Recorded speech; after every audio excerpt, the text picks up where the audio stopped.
So good day mga ka-smiley. May sorpresa ako sa inyo.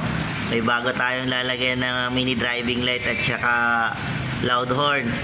Ito siya, CLX 700 ng CF Moto. Yan. So thank you kay sir sa tiwala at sa atin siya magpapalagay ng Motaro laser gun na may high and low and Motaro loud horn. Yan. Ganda oh.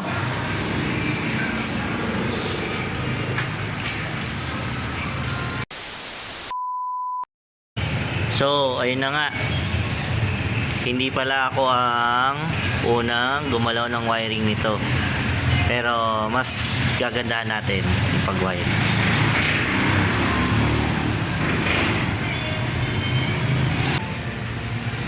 Share ko lang dito sa CLX 700. Ayan. Dito ako kumuha ng trigger ng relay dito sa 5 ampere control USB. Ayan.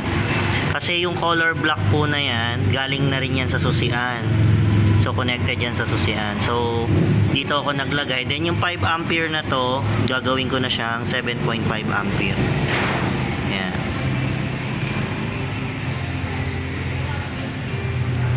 Dito sa passing ng CLX 700, hindi natin to pwedeng i-modify.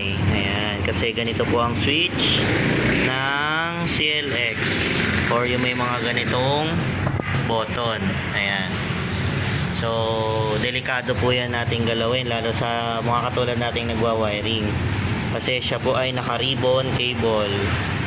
So negative tayo dyan para mag-passing. So kung magpa-passing man tayo, pwede tayo mag-access sa busina, which is yung output ng relay ng busina, pwede natin siyang gawing passing.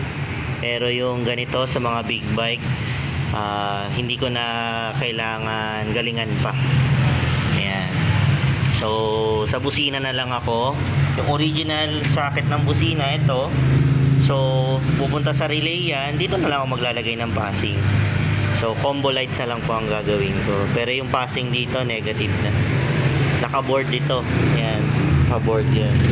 So napaka-delikado po. Ayan. Ganyan yung tsura niya. Naka-board.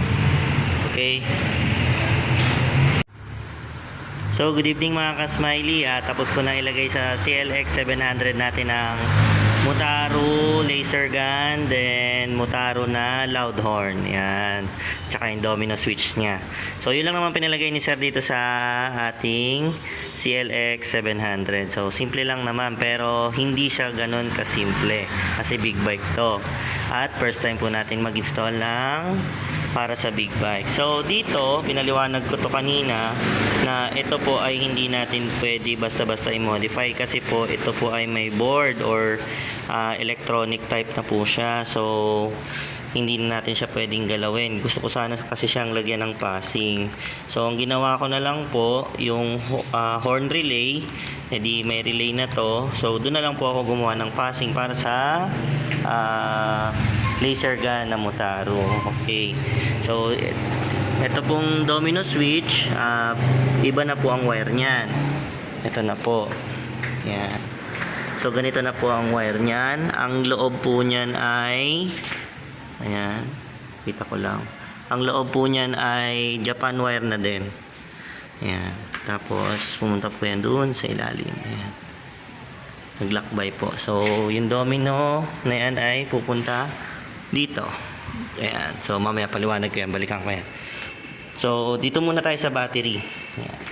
So ganun pa rin po ako. So stock na stock pa din.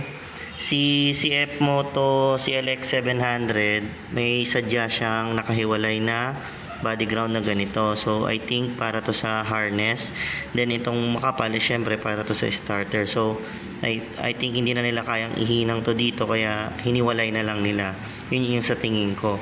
Ngayon, wala tayo dito sa positive at wala rin tayong extra negative. Kasi napakalakas na po ng negative ng CLX 700 dahil gato kalaki yung wire niya. So yung body ground niya pa lang is sobra-sobra na. Then yung green wire na to, meron din po siya dito sa gilid. Ayan, ito. So, meron din siyang body ground dyan. Kaya, sobrang lakas na ng body ground ng CF Moto na to. Okay, so saan ako naglagay ng aking fuse at saka ng aking wire. So, lagi ko pong ginagawa, ito po kasi is ginagamit lang ito sa starter. So, kapag umaandar na ang motor, hindi naman na siya gumagana para sa mga ilaw. So, sobrang kapal po kasi ng wire na to. I think mga nasa 8 na yata tong wire na to. Ngayon, dito po ako naglalagay. Ayan. Diyan po ako naglalagay lagi sa may starter relay. So, yung mga, depende po sa starter relay. So, yung mga ganitong starter relay, dito na po ako sumo-shortcut para maglagay ng terminal pin ng positive. So, nilagyan ko lang po ito ng support kasi may bakal dito. Ayan, para kung umaalog man. Pero may tape rin po siya. So, ito ay support na lang. Itong flexible hose para hindi masugatan lalo yung wire at iba pang wire dito. Ngayon, ito po sa CLX, original to, dito nakalagay sa kabilang side. Yan, dyan nakalagay yan ito. Yung may tornilyo na yan. Ngayon po, inilipat ko lang siya dito para mailagay ko po yung fuse na to. So, yung fuse is 15 ampere para sa horn. Then, 10 ampere naman po para sa laser gun. Ayan. Ngayon, yung trigger po ng relay, dito ko po siya kinuha. Ayan, napapansin nyo, 5 ampere siya. Yung control and USB. So, pero dito, naging 7.5 ampere na siya. Kasi dito ko na po kinuha yung trigger ng relay. So, mapapansin nyo, meron doon nakahiwalay na yellow wire. Ayan. So, ayun. Ayan yung yellow wire na yan sa kanan, pinakang kanan. Ayan. So, hininang ko po yan dito. So, nasa loob na siya ng USB control, yung trigger po ng relay natin. So, ayan po yung fuse. So, yung white na color is for horn natin. Then, yung violet natin is para sa ating mini driving light. Ayan. Kumbaga, pati yung relay natin sa mini driving light merong fuse. Ayan. So, dito ko na siya kinuha. Then, gumapang po yung wire natin. Yan, papunta doon. Naka-hose. Ayan. Then, lumabas po siya dito. Ayan. So, ayan, lumabas siya. So, ang ginamit nating relay is yung Denso relay na maliit lang. Kasi kung gagamit ako dito nung normal na relay, so masyado pong malaki. Wala tayong pwesto. Kasi napansin ko, medyo masikip yung CLX 700 na to. Medyo malaki siya. So, ang ginawa ko na lang, itong maliit na relay. So, Denso relay na lang po parehas. Isa po para sa mini driving light. Ayan. Violet. Then, isa sa loud horn na Motaro. Ayan.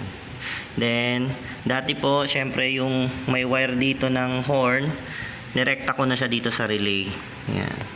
So, pinutol ko siya. Ayan na po yung dati niyang hose. Ayan. Andiyan na yung dati niyang hose. Diyan sa green and yellow green. Or light green. Ayan.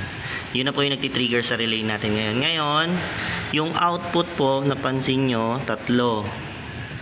Ayan, tatlo siyang gray. So, yung isa po kasi doon sa passing, then yung dalawa po is para doon sa loud horn. So, tig-isa. Ayan, naging tatlo. Yung sa passing muna tayo. So, yung passing, pumunta po yan dito, lumabas. So, ito po siya. Ayan. Ayan, ito siya.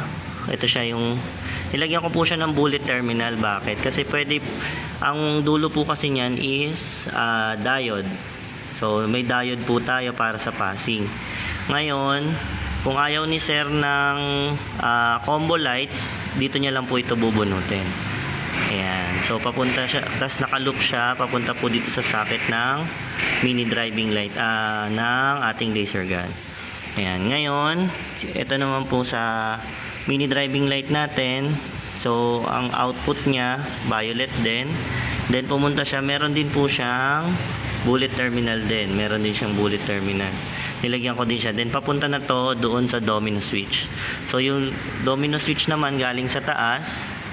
Ayun. Yung domino switch galing sa taas. Lumabas naman po siya dito. Then, yung color green na solid.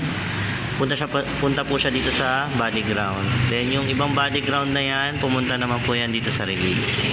Ayan. So, kompleto na yung ating setup. So, ayan yung setup natin sa CLX. Ayan. So, ito, sakit ng Motaro driving light. So, ayan siya. Ito siya dumaan. Ayun. So, ayan, may cable tie lang. Then, ito. Motaro. Then, nandito na po nakasetup yung ating Motaro loud horn. Ayan. So, ayun po yung setup natin ng terminal. Ayan, ganyan po. Yung negative ng horn natin, dito na lang natin siya kinuha. Body ground. Ayan, terminal ng ating horn. Ganyan po. Ayan. So, ganyan siya itsura niya. So, talagang prone lang talaga sa dumi to. So, bahala na si sir. Huwag na lang siya dumaan sa mga maduduming lugar. Ayan.